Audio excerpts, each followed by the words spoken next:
keberhasilan dakwah, kesuksesan dakwah itu yang pertama adalah memulai dari diri kita.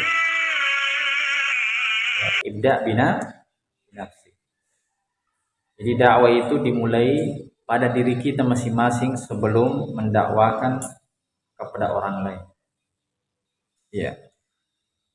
Jadi Rasulullah Sallallahu Alaihi Wasallam pada saat menerima wahyu tentang dakwah, tentang tabligh, itu Rasulullah Sallallahu Alaihi Wasallam memulai dulu pada dirinya. Ya, kemudian kepada keluarga dekatnya. Hanya dalam sebuah ayat dikatakan wa anzir ashiratakal aqrabin. Ya. Sampaikan kepada kerabatmu atau keluarga dekatmu. Tapi Rasulullah SAW memulai pada dirinya. Ya, Rasulullah SAW tidak pernah tawar-menawar apabila ada perintah dan ada larangan.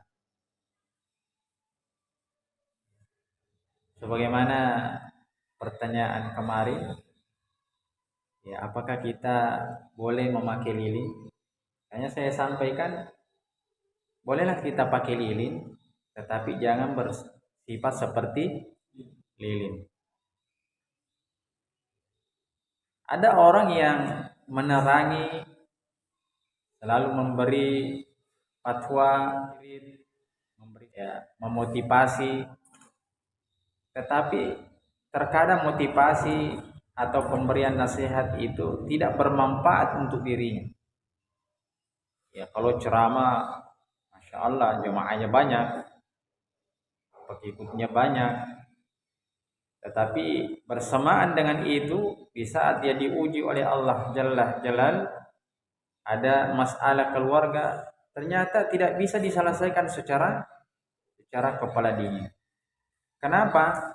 Dia lupa apa yang dia sampaikan. Ya. Dai-dai yang seperti ini, ustaz-ustaz seperti ini, dia seperti lilin. Ya. Makanya di dalam sebuah hadis dikatakan, masalul ladzina yu'allimuna an-nasa al-khaira kamathalis siraj.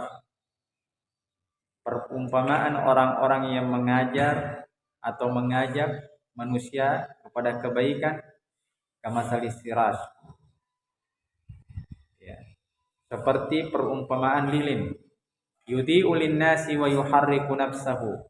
Dia mengajak manusia ke jalan Allah, dia mengajak dalam kebaikan, dia mengajak orang lain untuk melakukan yang ma'ruf, wa yuharriku nafsahu, akan tetapi dia membakar diri mereka. Ya, membakar dirinya sendiri. Ya, kita tidak mau seperti ini. Hanya kita memulai dari diri kita, keluarga kita, dan itu perintah. Ya ayyuhalladzina amanu wa anfusakum wa ahlikum nara. Ya, wahai orang-orang beriman, jagalah dirimu, keluargamu dari api neraka. Surah apa itu? Surah apa? At-Tahrim. Ya, jadi kita mulai dari diri kita. Dan dakwah itu ada dua macam. Ada dakwah bil hal, yaitu melalui penampilan.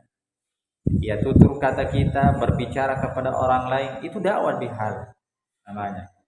Keadaan kita itu menjadi dakwah untuk orang-orang yang ada di sekitar kita pada saat. Ya, dan ini menjadi penilaian mujtama atau al-insan, ya, fi ahwalina. Itu manusia di sekitar kita itu melihat bagaimana cara kita bergaul, cara kita berinteraksi kepada manusia yang lain. Ya, jangan sampai pada saat kita ngomong lembutnya bukan main. Dalam artian pada saat kita berdakwah, ya, ayatnya mantap, hadisnya mantap, namun bersamaan dengan itu, ya, di saat bergaul dengan orang-orang yang ada di sekitarnya tidak ada akhlak, tidak ada sopan santun. Ya. Jangan kita melakukan yang terbaik atau melakukan kebaikan karena penilaian mereka, tetapi tetap kita fokus penilaian Allah Tabaraka wa Ta'ala. Namun itu juga harus menjadi motivasi untuk diri kita. Saya ingin melakukan kebaikan karena Allah, dan tentunya menjadi dakwah untuk orang-orang yang ada di sekitar saya. Jadi menjadi ustaz itu sekali lagi menjadi dai itu bukan hal yang gampang. Iya. Sekali lagi itu bukan hal yang gampang. Bayangkan ketika Allah Subhanahu wa taala mengatakan kabura maqtan 'indallah, kabura maqtan indallahi an taqulu ma la taf'alun. Ya, sudah benar ayatnya. Allah sangat murka ya kepada orang yang mengatakan sesuatu kemudian tidak mengerjakannya. Iya. Atau dia mengatakan lima taquluna ma la taf'alun. Kenapa engkau mengatakan ini sesuatu tetapi kamu sendiri tidak mengerjakannya? Dalam ayat yang lain atamuruna an-nasa bil birri ya wa tansawna anfusakum. Engkau mengajak manusia dalam kebaikan sementara kalian melupakan diri-diri kalian, atau engkau melupakan dirimu sendiri. Ya. Di dalam dakwah yang kita ingin capai adalah kebaikan, bukan ketenaran, bukan karena kita ingin dikenal sebagai orang hebat. Bukan itu para santri. Tetapi ada nilai yang kita ingin kejar, yang kita ingin capai, yaitu adalah kedudukan tinggi di sisi Allah.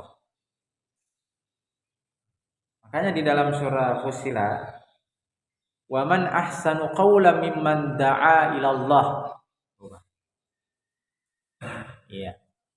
Jadi dakwah itu, tabligh itu, mengajak manusia adalah perkataan yang paling baik, yang paling indah di sisi Allah tabaraka wa ta'ala. Karena pahalanya itu Masya Allah. Bagaimana pahalanya? Kata Nabi sallallahu alaihi wasallam, "Man dalla ala khairi falahu mithlu ajr fa'il." Siapa yang mengajak kepada kebaikan, maka pahalanya seperti pahala orang yang mengerjakannya. Kalau asbab kita orang sholat, selama dia sholat maka pahalanya kita masih dapat. Kalau asbab kita orang pintar ngaji, ya selama dia ngaji maka percikan pahalanya itu kita dapatkan, walaupun kita sudah di alam barzah, walaupun kita sudah di dalam kubur. Inilah yang memotivasi kita, bukan yang lain para santri. Paham dong? Jadi